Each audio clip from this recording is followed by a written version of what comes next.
Okay students, अस्सलाम वालेकुम। Last class के अंदर आपको याद होगा हमने ये लेक्चर कवर किया था सोर्स डॉक्यूमेंट्स का, और पूरा डिटेल्ड लेक्चर सारे डॉक्यूमेंट्स के बारे में हमने देखा था।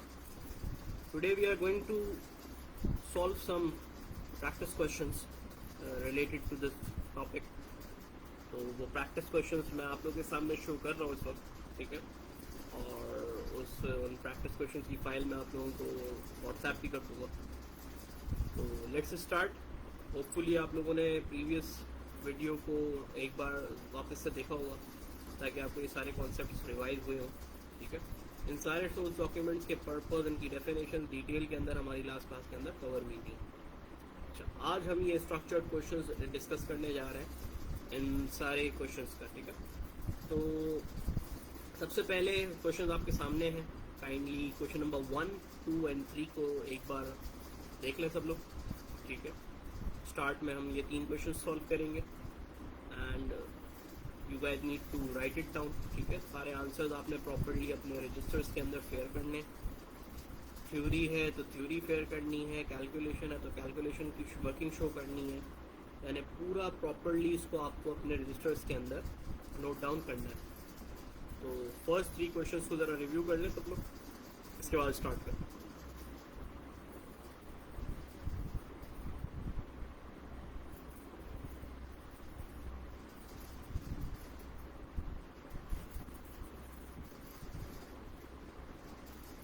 और जैसे जैसे ज्वाइन करते हैं काइंडली कमेंट के अंदर प्रेजेंट मार्क करते हैं सो दैट आपकी अटेंडेंस भी रिकॉर्ड हो जाए।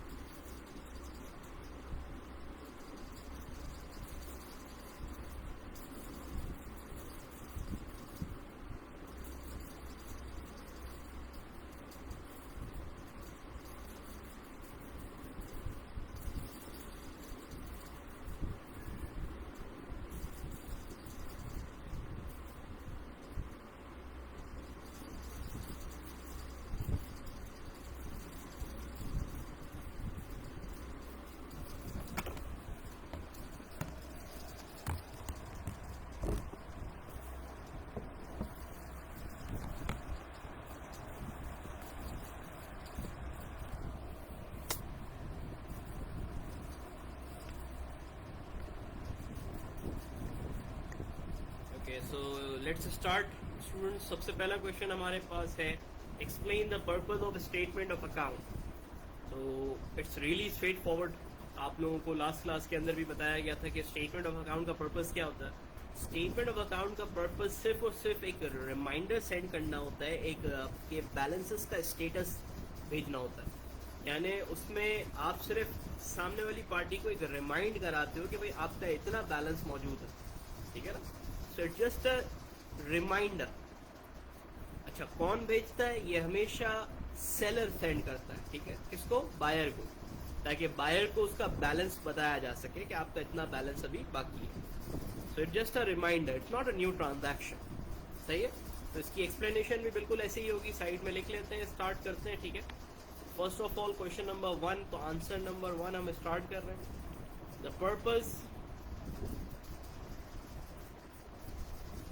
Of statement of account, SOA, मैं इधर शॉर्ट टर्म यूज कर रहा हूँ, आप लोग पूरी स्टेटमेंट लिखिएगा।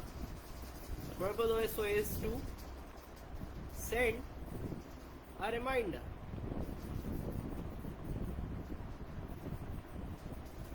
To the buyer from the seller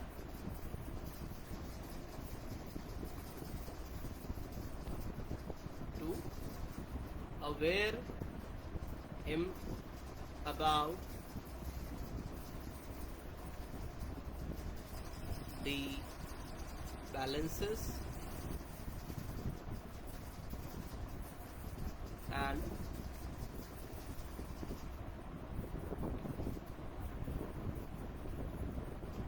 transaction summary, ठीक है। तो आप लोगों को नजर आ रहा होगा बड़ा क्लियरली इसका आंसर। तो answer number 1 is explain clearly.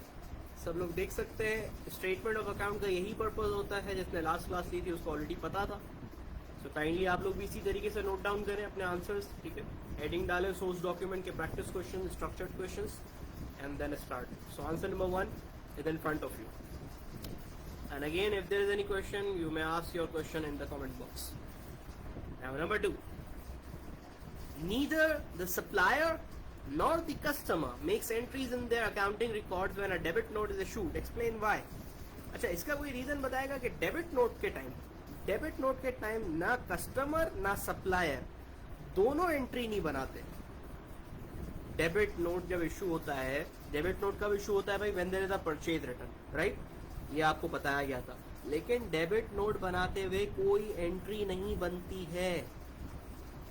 क्यों? इसकी क्या वजह है? कोई बताएगा भाई? कोई स्टूडेंट बताएं भाई, शाबाश। आखिर इसका क्या रीजन है? हम इस वक्त क्वेश्चन नंबर 2 पे आ गए बेटा, ठीक है। सो डेबिट नोट के वक्त क्यों कोई एंट्री नहीं बनती है, इसके रीजन कौन बताएगा?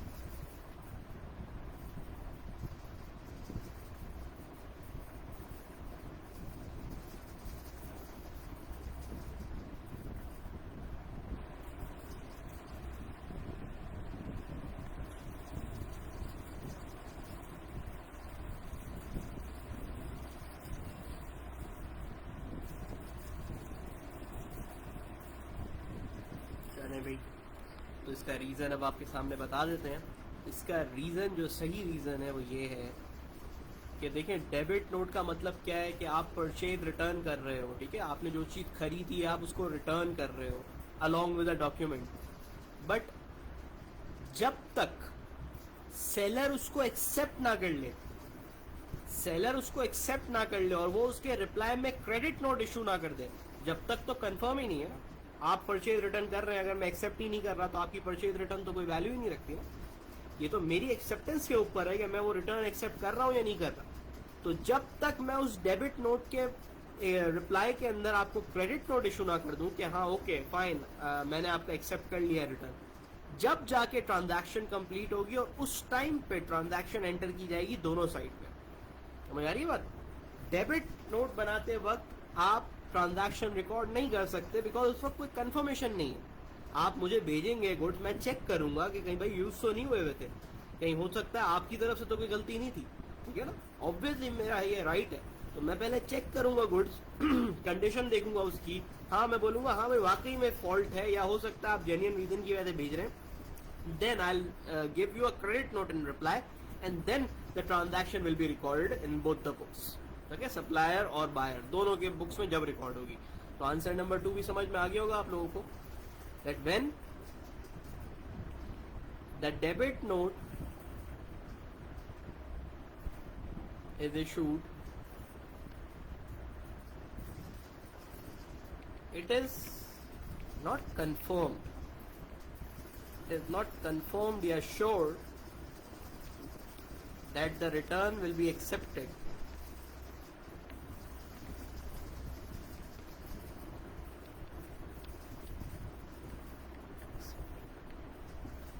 until the supplier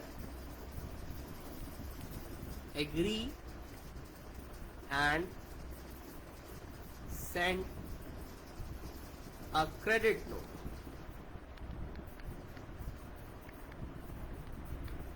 After credit note, both supplier and buyer can record transactions. अब जाके ट्रांजैक्शन कंफर्म हुई है, ठीक है। तो आपको मतलब समझ में आ गया होगा कि क्यों डेबिट नोट पे एंट्री नहीं बनती है। एंट्री हमेशा जब बनती है जब क्रेडिट नोट आता है, कंफर्मेशन होती है। Clear?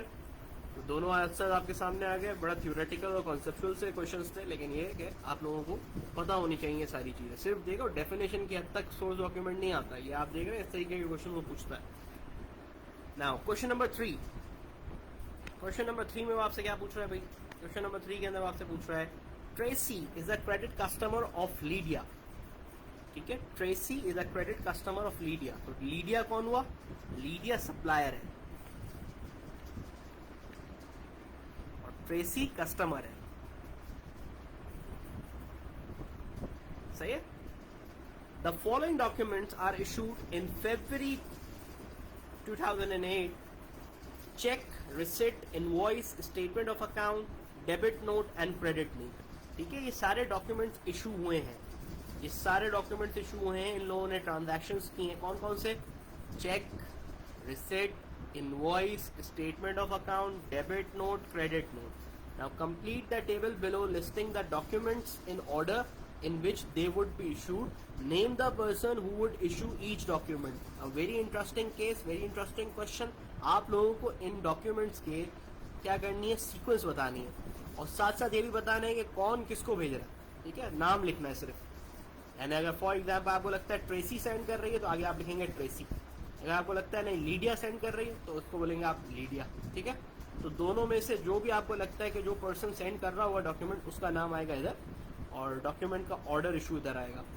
So again I want your contribution, your participation in this question. Kindly comment box के अंदर सीक्वेंस आप लोग बता सकते हैं किस सीक्वेंस के हिसाब से आप लोग डॉक्यूमेंट्स बनाएंगे, देन आई विल सॉल्व। ठीक है, फर्स्ट ऑफ ऑल ट्राई खुद से करें, इसके बाद मैं आप लोगों को सॉल्व करके आंसर्स टैली करा। खुद से ट्राई करें, ये वाला टेबल खुद फिल करें।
ओके चले, तो अब इसको फिल करते हैं। ठीक है, आप लोगों ने अपने पास सॉल्व कर लिया होगा, अब आप लोग इसको टैली करें।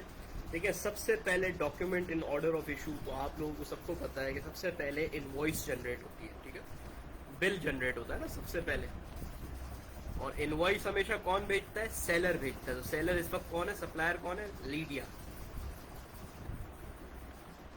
क्लियर हो गई बात? Now after invoice if there is any purchase return, तो ऑब्वियस सी बात है क्या होगा? डेबिट नोट इशू होगा। यानी आपने एक चीज खरीदी है, ट्रेसी ने एक चीज खरीदी, उसको इनवाइस मिल गई, लेकिन साथ साथ अब उसको कुछ रिटर्न कराना है, तो ट्रेसी क्या करेगी? ट्रेसी सेंड करेगी डेबिट नोट। इसके बाद इन रिटर्न उसको क्या मिलेगा? Credit note. In return she will receive credit note from Lydia. And then debit note और क्रेडिट नोट के बाद जब सारी आपकी ट्रांजैक्शंस पूरी हो जाएंगी तो फिर स्टेटमेंट ऑफ अकाउंट भेजेगी कौन? लीडिया। स्टेटमेंट ऑफ अकाउंट किस लिए भेजा जाएगा? क्योंकि एक रिमाइंडर के भाई आप पैसे भर दो, ये आपका बैलेंस है। इसके बाद ट्रेसी क्या भेजेगी? चेक भेजेगी। कस्टमर है ना Tracy. Tracy will send a cheque and then after receiving the cheque Lydia क्या करेगी? रिसिट इशू करेगी, रसीद दे देगी कि yes I have received. So I hope आप सब लोगों ने इसी तरह से फिल किया होगा और आपके आपके आंसर्स टैली हो रहे होंगे, ठीक है। माइट बी पॉसिबल एक आध ऊपर नीचे आपने लिखा हो, लेकिन बी केयरफुल, आइंदा से ऐसा नहीं होना चाहिए, ठीक है, क्योंकि ये सीक्वेंस एक लॉजिकल सीक्वेंस है, इसी ऑर्डर से डॉक्यूमेंट्स इशू होते हैं, ठीक है। तो ये एक और क्वेश्चन हमारा सॉल्व हो गया, नाइस। चल आगे बढ़ते हैं, क्वेश्चन नंबर 4 की तरफ अब मैं मूव कर रहा हूँ। अच्छा, क्वेश्चन नंबर 4, इस टाइप के क्वेश्चंस भी काफ़ी टेस्ट हो रहे होते हैं पास पेपर्स के अंदर, और जैसा कि मैंने कहा कि आप लोगों का रीसेंट सिलेबस चेंज के बाद अब इस टॉपिक की थोड़ी सी इंपॉर्टेंस और ज़्यादा इंक्रीज हो चुकी है, बिकॉज इसमें आपको कुछ सोर्स डॉक्यूमेंट्स प्रिपेयर करने को भी आते हैं, कुछ सोर्स डॉक्यूमेंट फिल करने को भी आते हैं। आगे जाके हम ये क्वेश्चन भी करने वाले हैं। नाउ लेट्स सी, इस क्वेश्चन के अंदर हमसे क्या मांगा जा रहा है। नाउ क्वेश्चन नंबर 4 पे हम आ चुके हैं, ठीक है, हम क्वेश्चन नंबर 4 पे आ चुके हैं। The following account appear in the ledger of Simon, Paul account, ठीक है। लेजर ऑफ सिमन इसका मतलब है हम सिमन है, ठीक है, जिसका भी लेजर हो ना ये आप खुद होते हैं, सही है। सो वी आर सिमन है, हमारा बिजनेस है और ये हम सिमन है। और पॉल, ये पॉल कौन है, ये कस्टमर है हमारा, आई एम सॉरी, ये हमारा सप्लायर है, परचेजेस हुई है ना उससे, ये हमारा सप्लायर है, ठीक है। परचेजेस के वर्ड से हमने अंदाजा लगाया कि हम इससे परचेजेस करते हैं, तो ये हमारा कौन हुआ, सप्लायर हुआ, ठीक है। हम खुद सिमन है और पॉल हमारा सप्लायर है। Now you can clearly see, जनवरी 4 को आपने परचेजेस किए कितने की, 520 की।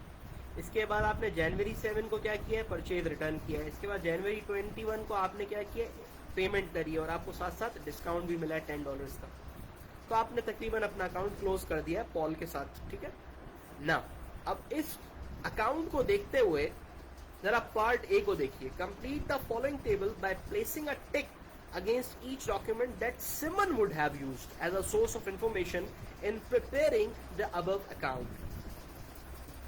ठीक है, यानी आपको क्या लगता है ये जो आपने अकाउंट बनाया है, मैंने आपको पहले भी क्या बात बताई थी कि प्रैक्टिकल लाइफ में अकाउंटिंग किसको देख के होती है, सोर्स डॉक्यूमेंट्स को देख के होती है।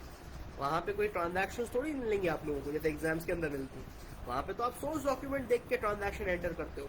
तो ये जो आपने जितनी भी ट्रांजैक्शन एंटर करी है, कौन कौन सी एंटर करी है ट्रांजैक्शन, जनवरी 4 को आपने परचेजेज एंटर करा, जनवरी 7 को आपने परचेज रिटर्न एंटर करा, जनवरी 21 को आपने बैंक एंटर करा। तो ये 3 ट्रांजैक्शन टोटल आपने 3 दिनों में रिकॉर्ड किए। तो ये आपने कौन से सोर्स डॉक्यूमेंट्स को देख के रिकॉर्ड किए, अब उस पर आपको टिक लगाना है, ठीक है। पहला डॉक्यूमेंट लिखा हुआ है चेक, डेफिनेट सी बात है चेक को देख के आपने किया होगा क्योंकि आपने पेमेंट करी है बैंक के थ्रू। तो cheque is a relevant source document in making this account. Clear बात है, सबको क्लियर हो रहा है ना, जाहिर सी बात है चेक देख के ही बनाया होगा ना भाई। अकाउंटेंट के पास चेक आया होगा, अकाउंटेंट ने साइन किया होगा, तो साथ साथ क्या करा होगा, एंट्री भी कर दी, ट्रांजैक्शन अकाउंट के अंदर भी अपडेट कर दिया। अच्छा, अब सवाल पैदा होता है क्रेडिट नोट या डेबिट नोट, इन दोनों में से क्या सिलेक्ट किया जाए। सर आपने तो पढ़ाया है कि डेबिट नोट के वक्त, परचेज रिटर्न के वक्त डेबिट नोट बनता है, बिल्कुल मैंने पढ़ाया है, लेकिन अभी अभी मैंने क्या लिखवाया था क्वेश्चन नंबर 2 में, जरा सब लोग देख सकते हैं। क्वेश्चन नंबर 2, आंसर नंबर 2 को जरा सब लोग वापस से पढ़ लें एक बार। आंसर नंबर 2 को एक बार वापस से देख लें कि डेबिट नोट के वक्त कोई ट्रांजैक्शन एंटर नहीं होती है। डेबिट नोट के बाद जब क्रेडिट नोट इशू होता है, जब जाके ट्रांजैक्शन एंटर होती है। तो इस वक्त इस केस में जब ये परचेज रिटर्न रिकॉर्ड किया था मैंने, तो उस वक्त मुझे क्रेडिट नोट मिला होगा तो मैंने रिकॉर्ड किया था। डेबिट नोट से कोई ट्रांजैक्शन एंटर नहीं होती। इसी तरीके से इनवॉइस मिली होगी तो परचेजेस रिकॉर्ड की होगी ना भाई मैंने। इनवॉइस का मतलब बिल, क्रेडिट परचेजेस। तो जब मुझे इनवॉइस मिली होगी तो मैंने एंटर करा होगा परचेजेस को। So only these 3 documents are used in making this account. बाकी डेबिट नोट से तो ट्रांजैक्शन का ताल्लुक ही नहीं है, और दूसरा स्टेटमेंट ऑफ अकाउंट में तो ट्रांजैक्शन हुई ही नहीं है, उसके अंदर तो कोई ट्रांजैक्शन ही नहीं होती, वो तो एक जस्ट रिमाइंडर होता है। सही है बेटा, ये आपको इस तरीके से सॉल्व करना था सोर्स डॉक्यूमेंट का क्वेश्चन। देखिए कितना कॉन्सेप्चुअल क्वेश्चन है, और ये बहुत इंपॉर्टेंट क्वेश्चन है आपकी प्रैक्टिकल अकाउंटिंग के लिए। इन practical life you will do accounting, you will record transaction by looking at the source documents. वहाँ पे आपको ट्रांजैक्शन नहीं दी हुई होती, इस तरह से एग्जाम्स में होती है, ठीक है। चलिए आगे बढ़ते हैं। Select one of the documents you have not ticked and explain why this was not used in the preparation of the ledger account, which I already explain. ठीक है, मैंने अपनी अभी वीडियो एक्सप्लेनेशन के अंदर पहले ही बता दिया। डेबिट नोट के वक्त तो भाई ट्रांजैक्शन रिकॉर्ड ही नहीं होती, इसकी एक्सप्लेनेशन ये रही, ऑलरेडी एक्सप्लेनेशन इज हियर।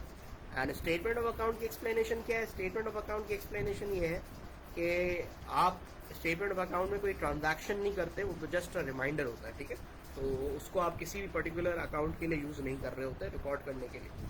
तो ये तो एक्सप्लेनेशन हम पहले ही दे चुके थे। क्लियर हो गई बात। टिप दी भी थी लेकिन हमें टिप की ज़रूरत नहीं है भाई, ठीक है, हमने टिप के बगैर ही सॉल्व कर लिया।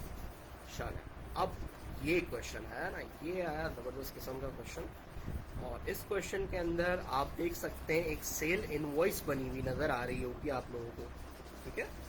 इन this question there is a proforma sales invoice जो कि प्रैक्टिकली बनाई जाती है, बिजनेसेस बनाते हैं। ठीक है, तो मैं इस वक्त आपके सामने रिक्वायरमेंट शो कर देता हूँ। Alright, so question is study the invoice shown below and answer the question that follow. ठीक है, तो आपके सामने एक इनवॉइस है जिसमें सबसे पहले ऊपर हेडिंग लिखी हुई है sales invoice, building supplies, Lobatse road, Francistown, ये इसका एड्रेस है। फिर यहाँ पे आपको डिटेल्स दी हुई है, पी ओनामुसी, मकॉली रोड, गैल, इधर भी एक पार्टी का नाम लिखा हुआ है और एड्रेस लिखा हुआ है। इसके बाद आप देख सकते हैं क्वांटिटी लिखी हुई है भाई, कितनी क्वांटिटी बेची गई है, डिस्क्रिप्शन लिखी हुई है उनकी डिटेल्स, प्राइस पर यूनिट लिखा हुआ है कितने में बेचा गया है, लेकिन टोटल सिर्फ एक का लिखा हुआ है, एक का नहीं लिखा हुआ। इसी तरीके से डोर्स का रेट नहीं लिखा हुआ लेकिन टोटल लिखा हुआ है। सिमिलरली इन दोनों का सबका सब टोटल नहीं लिखा हुआ है, फिर डिस्काउंट भी नहीं लिखा हुआ और साथ साथ बैलेंस भी नहीं लिखा हुआ। डेफिनेट सी बातें ये इसलिए नहीं लिखी हुई क्योंकि आप लोगों को कैलकुलेट करनी है और आगे जाके ये टर्म्स में ये बात भी आपने नहीं लिखी हुई, ठीक है।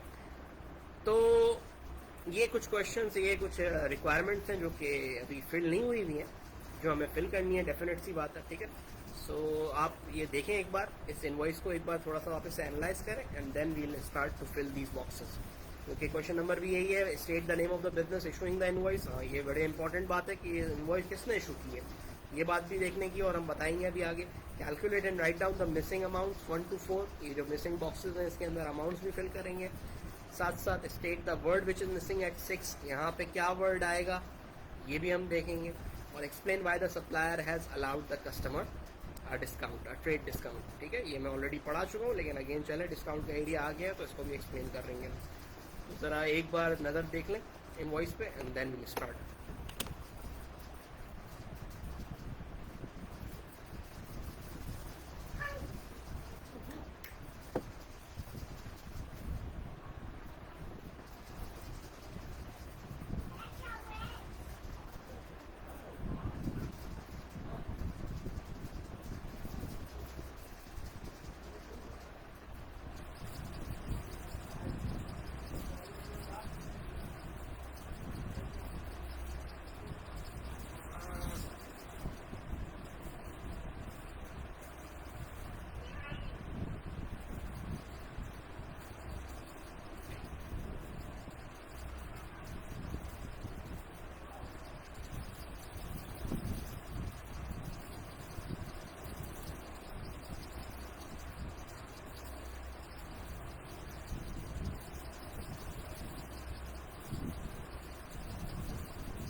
चलें जी, तो आप लोगों ने अभी तक रीड कर लिया होगा पूरा इनवॉइस को, ठीक है।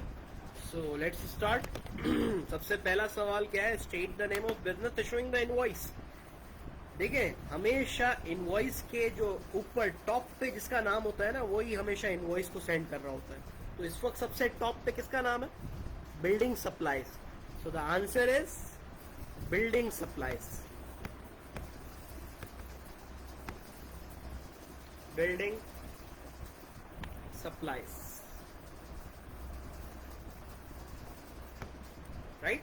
तो इसका आंसर तो आपको समझ में आ गया। अब हम कैलकुलेट करते हैं and write down the missing amounts. अब ये छोटी मोटी सी मैथमेटिक्स है, इतनी मैथमेटिक्स सब लोग जानते हैं, ठीक है। तो हम देख लेते हैं भाई। सबसे पहले आप ये अगर देखें, सबसे पहले ऊपर देखें, पहली क्वांटिटी को अगर देखें, पहली क्वांटिटी के अंदर क्या हुआ है, 25 metres floor boards at a rate of 1.6। तो 25 को 1.6 से मल्टीप्लाई किया होगा तो 40 आया होगा ना, ऐसे ही है ना, ये ना क्वांटिटी को रेट से मल्टीप्लाई किया। सिमिलरली आपने भी इधर यही करना है, 50 मीटर्स को मल्टीप्लाई करना है 2.2 से, तो आपके पास ये आंसर आ जाएगा, ठीक है। तो अब इसको जरा साफ सुथरा कर लेते हैं, ठीक है। इसको जरा थोड़ा सा नीट एंड क्लीन देख लेते हैं, इसको सबको रब करते हैं और कैलकुलेशंस करते हैं हम, सही है। तो फर्स्ट ऑफ ऑल वो हमसे मांग रहा है पार्ट 1 का आंसर। तो पार्ट 1 का आंसर सिंपल क्या करना है आपने, 50 मल्टीप्लाई बाय 2.2। तो मैं यहाँ पे इसकी वर्किंग शो कर देता हूँ 1 की। 1 को आप कैसे कैलकुलेट करेंगे, 50 मल्टीप्लाई बाय 2.2। तो क्या आ रहा है, क्या आंसर बन रहा है हमारा, कैलकुलेट कर लेते हैं।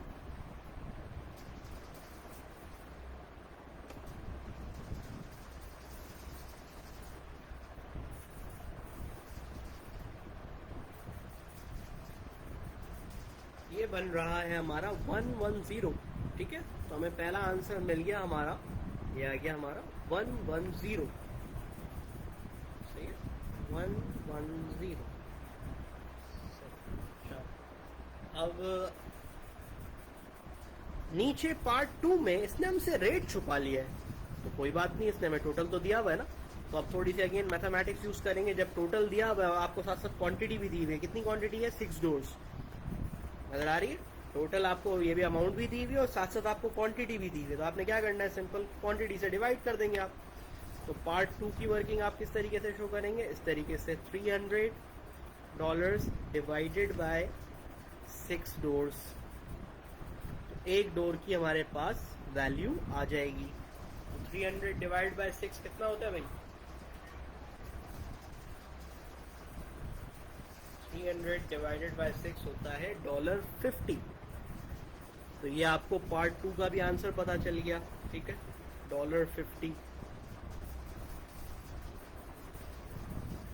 अब पार्ट 3 के अंदर क्या करेंगे, पार्ट 3 के अंदर टोटल करना है हमें, सही है ना। ये टोटल आपको ये 3 वैल्यूज नजर आ रही, तो अब इन तीनों का टोटल आएगा पार्ट 3 में। क्या आपने 3 आइटम्स खरीदे हैं, तो हम इन तीनों आइटम्स का टोटल, तो तीनों आइटम्स का टोटल क्या होगा, सिंपल ऐड कर ले, 300 प्लस 110 प्लस 40। तो ये हो गया टोटल 450। ये हो गया सॉल्व, ठीक है, इन तीनों का sum. Now less 20% trade discount. Trade discount किसे कहते हैं, यूजुअली आप अगर किसी के कस्टमर हैं बहुत पुराने, तो वो आपको थोड़ा सा डिस्काउंट देता है एज अ ट्रेड रिलेशन, या फिर आप बहुत ज्यादा क्वांटिटी में खरीदते हैं तो सम टाइम आपको सप्लायर कुछ डिस्काउंट दे देता है, ठीक है। So this is called trade discount. Trade discount के पीछे कोई कंडीशन नहीं होती, तो ट्रेड डिस्काउंट लेस कर देते हैं। 20% बोला है तो 450 का 20% कितना होगा, यहाँ पे हम वैल्यू भी कैलकुलेट कर लेते हैं, ठीक है। 4 की हम वैल्यू कैलकुलेट कर लेते हैं। ट्रेड डिस्काउंट कितना आएगा, 450 का 20%, 20 डिवाइडेड बाय 100। तो देखते हैं कितना डिस्काउंट दिया है इसने हमें।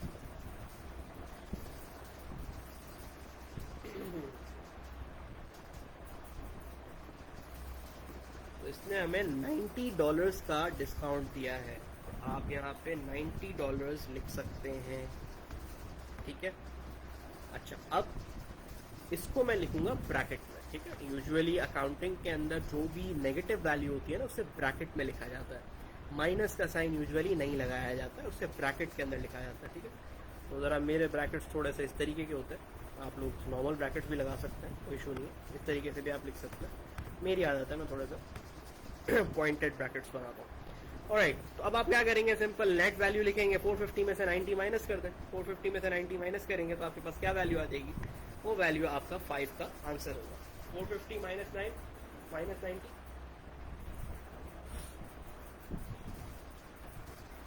इज 360। तो ये आपने अपनी वैल्यू इधर फिल कर ली, ठीक है। तो पांचों वैल्यूज फिल हो गई बड़ी आसानी से। अच्छा, अब नीचे क्या लिखा हुआ है, terms 2.5% cash dash if paid with in 30 days. तो जो लोग मुझसे डिस्काउंट का टॉपिक पढ़ चुके हैं, डेफिनेटली दे ऑल नो कि यहाँ पे वर्ड आएगा डिस्काउंट। यानी आप अगर 30 डेज के अंदर पे कर देते हैं ये वाली अमाउंट, तो इस पे आपको मजीद कितना डिस्काउंट मिलेगा, 2.5%, ठीक है ना। तो ये हमने फिल कर लिया, तो हमने पार्ट ए भी कर लिया, पार्ट बी भी कर लिया। Now in C state the word which is missing at 6, ये भी हमने कर लिया बल्कि, ठीक है, ये अभी हमने कर लिया। Now part D, explain why the supplier has allowed the customer trade discount. For this I have already explain in my video कि भाई समटाइम्स ट्रेड रिलेशंस को मेंटेन करने के लिए, समटाइम्स कस्टमर रिलेशंस को मेंटेन करने के लिए, sometime due to marketing, sometimes due to bulk purchase trade discount मिलता है। तो ये आपने लिख लिया, और ये आप लोग इसका पूरी मेरी वीडियो भी देख सकते हैं, ट्रेड डिस्काउंट की बनी हुई है, डिस्काउंट के नाम से पूरी वीडियो अपलोड हुई है। Okay, part E, state the amount of the cheque which was sent to pay for the goods on 4th May 2001।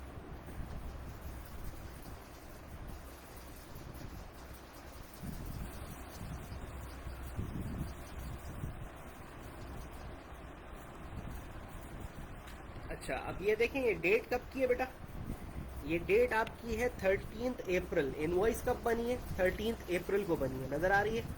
अच्छा, अब एग्जामिनर ये बोल रहा है कि जरा अमाउंट ऑफ चेक बताओ कि अगर पेमेंट हो गई है 4th May को, तो मुझे बताएं इनवॉइस डेट क्या है।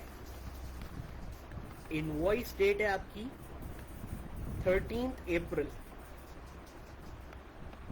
और पेमेंट डेट क्या है according to examiner in part E, 4th May। तो क्या ख्याल है, 30 डेज के अंदर अंदर वाली कंडीशन पूरी हो गई ना, हो गई ना। 30 डेज से पहले पहले कर दिया ना मैंने, यानी मैं 14th May तक कर सकता था, इसने 4th May को ही कर दिया।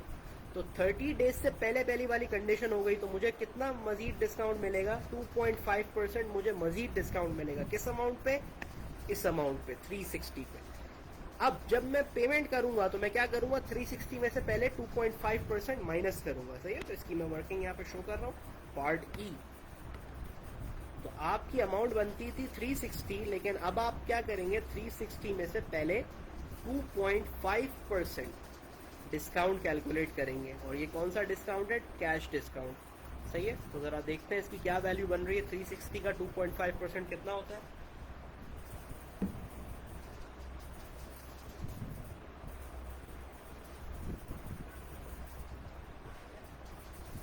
360 का 2.5% होता है $9।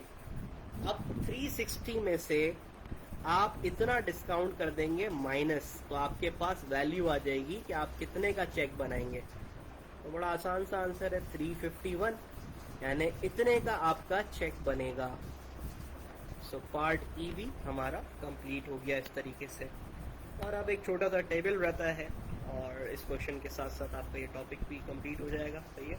सो एफ में हमसे वो पूछ रहा है complete following table and to show how the invoice would be recorded in the books of both supplier and the customer। सही है, यानी इसका मतलब है कि इनवॉइस कैसे रिकॉर्ड होगी। ये जो इनवॉइस हमने बनाई है, ये पूरी इनवॉइस बनी हुई है ना, ये इसको सप्लायर बिल्डिंग सप्लाईज कैसे रिकॉर्ड करेगा, और पी यूनानिमस ये कैसे रिकॉर्ड करेगा। यानी ये है सप्लायर और ये है बायर, तो दोनों कैसे रिकॉर्ड करेंगे। देखो भाई, सेलर तो ऑब्वियसली उसको क्या रिकॉर्ड करेगा, सेल्स रिकॉर्ड करेगा, ऐसे ही है ना। तो सप्लायर की बुक्स में कौन सा अकाउंट क्रेडिट होगा, सेल्स। सेल्स की नेचर क्रेडिट होती है। और कस्टमर की बुक्स में क्या रिकॉर्ड होगा, परचेजेस, और परचेज हमेशा डेबिट होता है, ठीक है। अमाउंट उसने हमसे मांगी ही नहीं है, लेकिन अगर अमाउंट मांगता तो कौन सी अमाउंट डालते भाई, ये वाली अमाउंट बेटा, ठीक है। हमेशा ये वाली अमाउंट जाती है ट्रांजैक्शन के अंदर, सही है। तो आप जितनी भी इनवॉइस आपने बनाई तो उसमें ट्रांजैक्शन में ये वाली अमाउंट जाएगी। डिस्काउंट को हम रिकॉर्ड नहीं करते, ट्रेड डिस्काउंट की अकाउंटिंग नहीं होती। या आप मेरी वीडियो देख लीजिएगा डिस्काउंट की, तो आपको बात समझ में आ जाएगी। So this is the end of today's video. Hopefully आपको ये बातें समझ में आ गई होंगी। सोर्स डॉक्यूमेंट्स की अच्छी आपकी प्रैक्टिस हो गई। सही है, किस तरीके से सोर्स डॉक्यूमेंट्स बनते हैं, किस तरीके से उनको हम फिल करते हैं परफॉर्मा सोर्स डॉक्यूमेंट्स को, और इंशाल्लाह ये फाइल मैं आप लोगों को व्हाट्सएप भी कर दूंगा। अच्छा, अब हमने आज 5 क्वेश्चंस को सॉल्व किया है। अच्छा, आफ्टर दैट ये कुछ क्वेश्चंस हैं जो आप लोगों का होमवर्क है, ठीक है। तो अपना होमवर्क नोट डाउन कर लीजिए। क्वेश्चन नंबर 6 बिल्कुल ऐसा ही है, बिल्कुल जैसा अभी हमने करा एज इट इज़ वैसा ही है। सही है, तो ये आपका क्वेश्चन नंबर 6 आ गया आपके सामने। ये आपको फाइल मिल भी जाएगी व्हाट्सएप पे। तो ये आपने क्या करना है, दिस इज योर होमवर्क।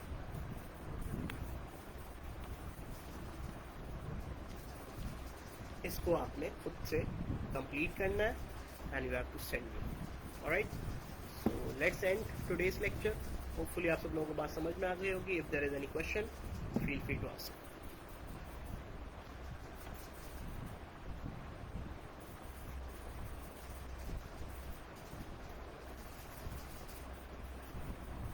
साथ साथ एंड में बस ये बात करता चलूँ कि भाई ये जो सोर्स डॉक्यूमेंट का जो आपका टॉपिक है, इसको बिल्कुल लाइटली नहीं लीजिएगा। इसके चांसेस भी ज़्यादा हैं इस बार टेस्ट होने के। सही है, और इसी टाइप के क्वेश्चंस टेस्ट होंगे जैसे आप लोगों को अभी करवाए गए हैं। तो प्लीज़ इसको सीरियसली कंसिडर करिएगा। इस टॉपिक को ईजी टॉपिक है, हाईली स्कोरिंग टॉपिक है, और आगे जाके बहुत सारे एरियाज़ में रिलेट भी होता है। ठीक है, पास पेपर्स के अंदर अच्छे खासे मार्क्स इसके अंदर कवर हो रहे होते हैं। MCQs में भी टेस्ट हो रहा होता है, पेपर 2 में भी टेस्ट हो रहा होता है। इसकी प्लीज़ डेफिनेशंस भी आपने याद रखनी है, कॉन्सेप्चुअल अंडरस्टैंडिंग भी रखनी है। और ये 2 वीडियोस सोर्स डॉक्यूमेंट की फर्स्ट वीडियो के अंदर जिसके अंदर लेक्चर था, और इस वीडियो को आपने सेव रखना है। और later on you can watch this video as many times as you want for the revision purpose. Alright, so okay जी, अल्लाह हाफिज़, टेक केयर।